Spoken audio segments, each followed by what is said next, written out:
미래통합당 김종인 비대위원장 체제를 놓고 일부 당선자들이 반발하고 있습니다. 실제 설문조사 결과도 과반이 안 됐다고 하는데요. 자, 앞으로 어떻게 매듭이 지어질까요? 어제만 해도 당선자들 그리고 현역 의원들을 대상으로 설문조사를 했는데 다수가 나왔다. 그래서 김종인 비대위원장 모시기로 했다. 내가 만나서 말씀드리려고 한다.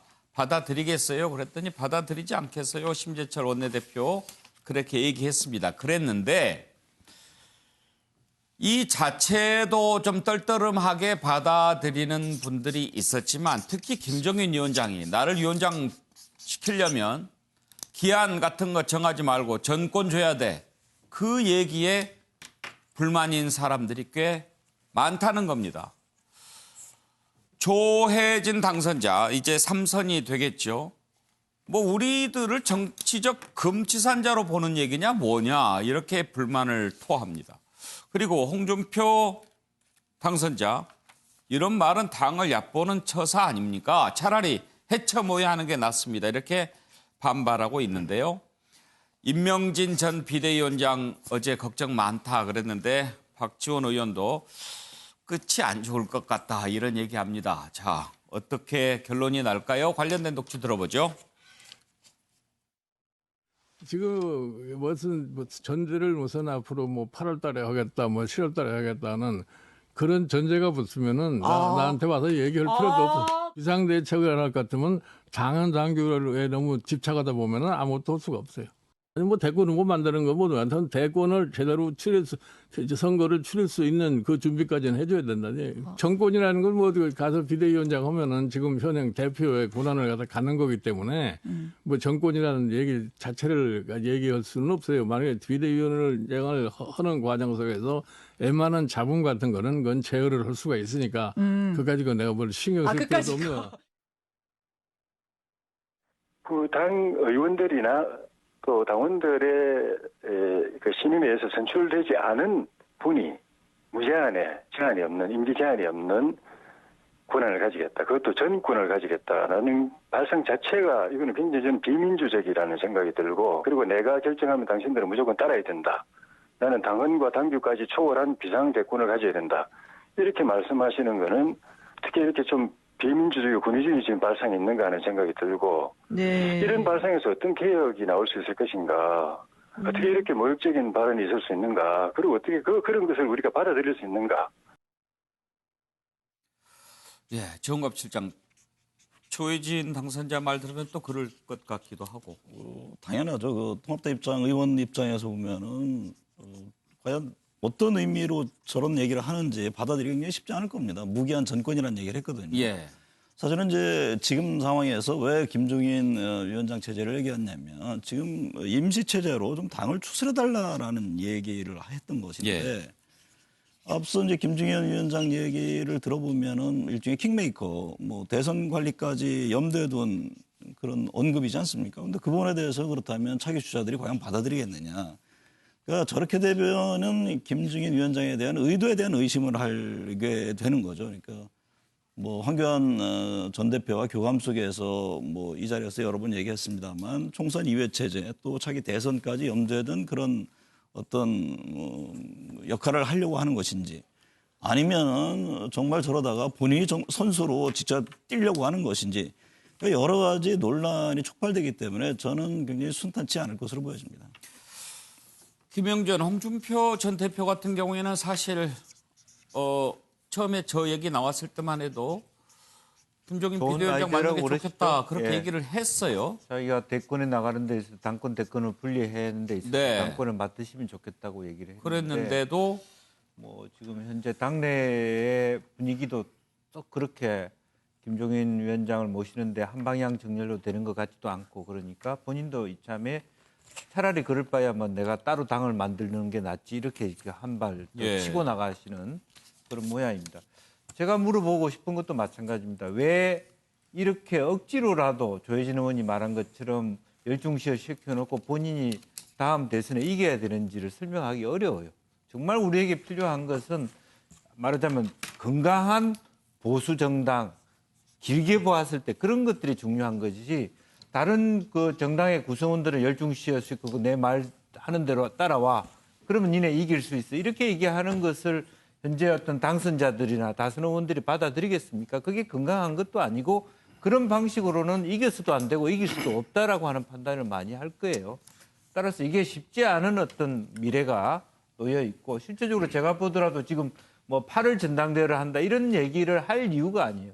저는 제가 봤을 때는 현재 국회의원들하고 당선자들, 당협위원장들이 전체 회의를 통해서 뭐 일주일을 하든 한 달을 하든 집단적으로 여러 가지 문제를 해결해 가는 방식이 있고 그러한 방식에서 모두가 동의하는 어떤 선택이 만약에 김종인이라면 예. 그러면 동의할 수 있지만 뭐 심재철 위원장이 전화 몇 통화 해가지고 뭐 동의 이야기를 들어봤더니 누구더라 예. 이렇게 해서 문제가 해결될 예. 것 같지는 않을 것 같습니다.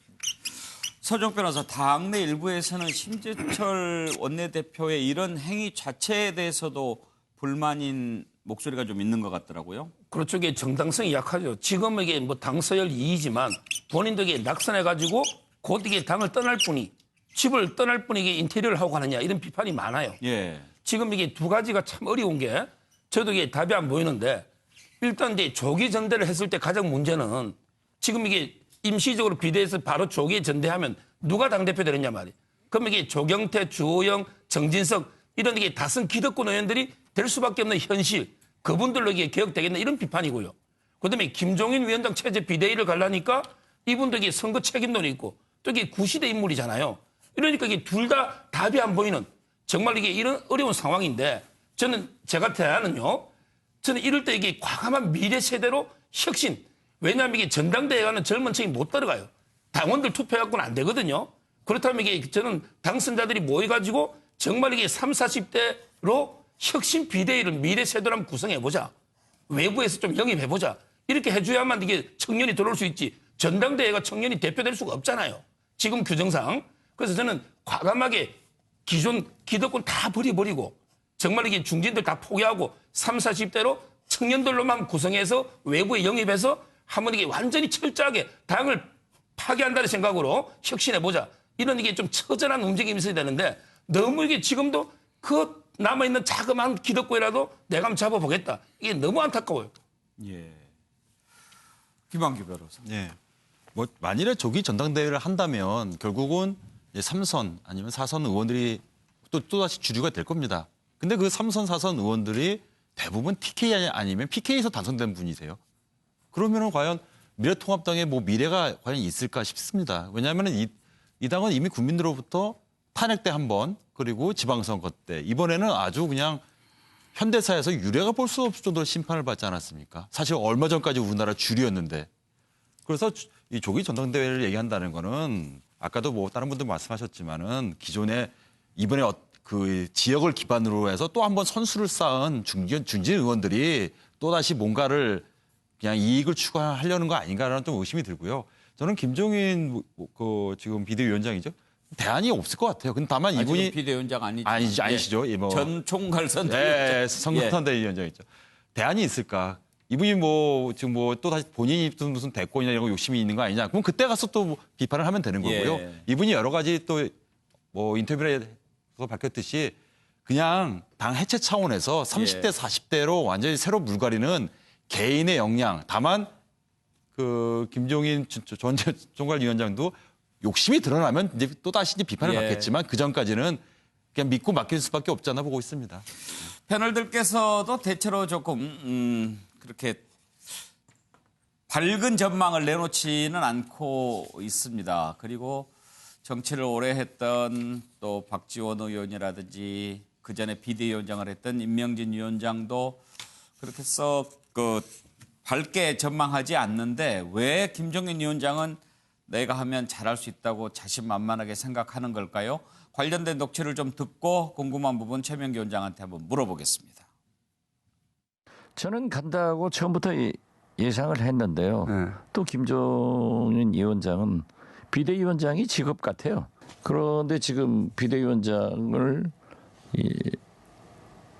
기한 없이 특히 대권 후보를 자기가 선정할 수 있는 그러한 것까지 요구를 하는 것은 킹메이커 하겠다는 거 아닙니까? 지금 대통령 선거는 22개월 남았어요. 예. 그렇게 과연 줄 수 있을까? 그리고 지금 현재 또 친박 일부 의원들은 강하게 비판하고 있잖아요. 또 친박 아니래도 비판들을 하고 있는데 좀 안 갔으면 좋은 것 같아요. 끝이 안 좋을 것이다. 쫓겨날 안 것이다. 좋죠.